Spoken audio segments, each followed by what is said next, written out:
अस्ति नाम धरी सकी नगरमा पस्ने बखतमा पनि कस्तारिसित कष्ट भो गरी यहाँ उत्तीर्ण होला भनी चिन्ता धेर हुँदा युधिष्ठिरजीको मनमा लहाडियो गयो। सम्झी झट्ट तहाँ जगत जननीको स्तव गर्न लाग्नु भयो। मालिक 14 भुवनकी जो भगवती खातिर बज्रैमा गई लीला गर्नुभयो। यशोमतीजीका कोखबाट पैदा भई नन्दैका कुललाई उज्जवल गरी भक्तै उपर प्रेम धरी कंसैको पनि गर्भ नाश हुन गयो जसका प्रभावले गरी। कंसैले गाई मार्नको मन गरी हातमा उठायो जसै विद्युतका शरीर धरी गगनमा उड्नु भयो झट तसै। माला दिव्य र दिव्य वस्त्र जसका खड्गै छ हातमा पनि रक्षा छन् तीन लोकमा भगवती बहिनी हरिकी भनी। दुखित भई जगदम्बिका चरणको ध्यान गर्दछ जो यहाँ पापको नाश भएर भक्तहरू ती पुग्छन् परम पद महा। गाई धाप विषे गिरिन् यदि भन्या सज्जन जौन हृद घरी झिक्छन् सोरितले त भक्त दुःखमा पर्दा उतार्छिन् हरि। प्रभाव यस्तो जानी जगत जननीका चरणमा मनैले शिर राखी कुरुपति पर्या झट शरणमा। स्तुति गर्ने मन भइकन अधिक कातर स्वर गरी स्तवन गर्छन् शास्त्रै विदिसित नयन भर जलधरी। हे दुर्गे सबलाई वर पनि दिन्या कौमारी रूपकी भई तिम्रो पनि बाल सूर्य सरीको मुखपुर चन्द्रै झै। चारै बाउ चतुर्मुखे अति कठोर श्रेणी पयोधार पनि धारण गर्नुहुने म पर्छु शरणमा मङ्गल दिनुहोस् पनि। मयूरका रङ जस्ता अति असल बाला छकरमा अधिक खुल्न्या नपुर मणि जडित पाउ परमा। प्रभाव लक्ष्मीका झैँ गरिकन त पुग्न्या गगनमा दया तिम्रो पाऊ भनिकन म पर्छु शरणमा। चार बाहु बिचमा छ पात्र र कमल घण्टा र चक्रै धनु लम्बा हात विशेष पास अति असल शोभायमान क्या भनु। कुण्डल कान विषे खजिच सुनका हिराहरू लाल जडी शोभा गर्नुहुने जगत जननीको मासु दया यो घरी। कालपासमा केश बन्धन मुकुट पनि धर्या अति असल शशी लज्जित गर्ने मुख कमलको सुन्दर सकल अति लामो चुल्ठो सरप सरी छुट्दा जगनमा लगाएको सिक्री झुनुन्नु गर्ने गगनमा। अगाडि सागरका मथन गर्दा बासुकी सरी लपेट्न्या मन्धर झैँ जगन सुनकी सिक्री कवरी।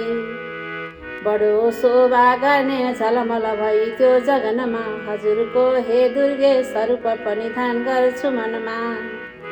ध्वजाधार्य सुन्दर मयूरका रङ जस्ता अति असल बाला छकरमा कुमारी रूपधारी रहिकन सबै स्वर्गभरिमा। पवित्रै गर्छिन् जो पूजन गर्दा देवगणमा कृपा माग्छु मातर म पनि तिम्रो परिशरणमा। त्रिलोकको रोग जस्तो असुरमा असुर हुन गयो दया त्रिलोकमाथि तरिकन तमारी दिनुभयो। उसैमा फिक मेरा उपर पनि दुर्गे धरी दया सहज दुख छुट्ला यदि मकन मङ्गल दिनुभया। जया भन्छन् जसले विजया पनि नाम हो हजुरको भगतका निम्ति माछय गरिदिने सब असुरको। अधिक दुख पर्नाले धरी धरी म पर्छु चरणमा कृपा राखी अम्बे मकन लिनुहोस् शरणमा। बास गर्नु पनि हुन्छ विद्यागिरीमा काली भनी नाम धरी जो गर्छन् बलिदान मनुष्यहरूले शास्त्रै विधानले गरी। फेरि श्री जगदम्बिका चरणमा ध्यान गर्छ जो यहाँ संसारको सुख भोग गरेर पछि फेरि पुग्छन् परम पद महा। प्राप्त कालमा उठी हजुरको जो जन स्मरण गर्दछन् फेरि दुःख हुँदा चरण कमलमा जसले त मन धर्दछन्।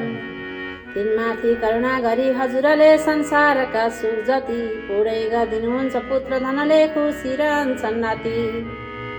जङ्गलमा पर्दा समुद्र तहरले लगार्दा पनि आपद भारी हुँदा सबै हजुरका नामले त टर्छन् भनी।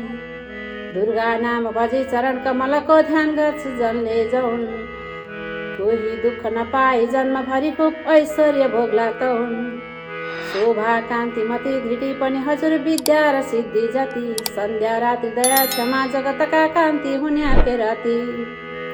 हे माता जगदम्बिके जति छन् तिम्रै विभूति पनि। जानी ज्ञानीहरू चरण कमलमा पर्छन् सदा शिर पनि।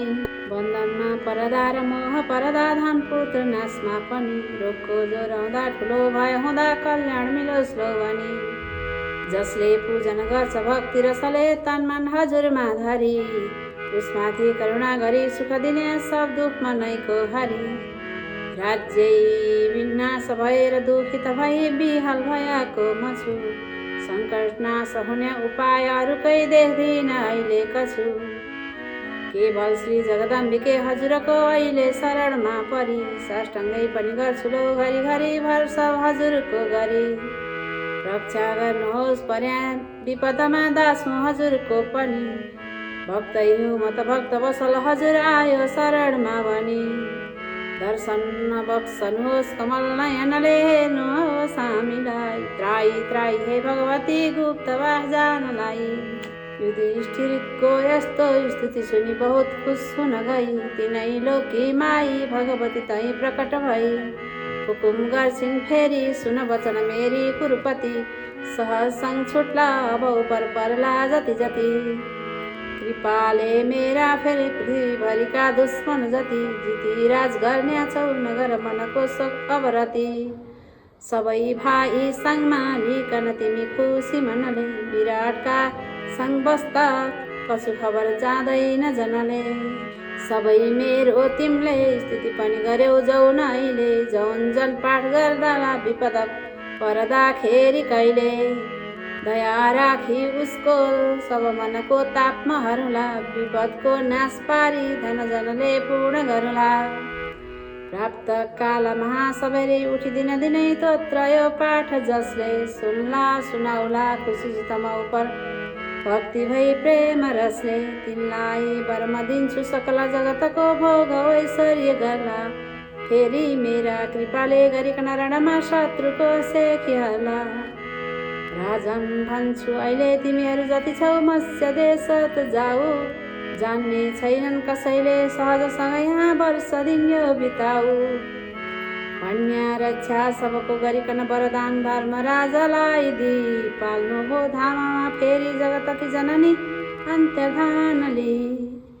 अन्तर्धान भइन् जसै भगवती राजा खुसीले गरी।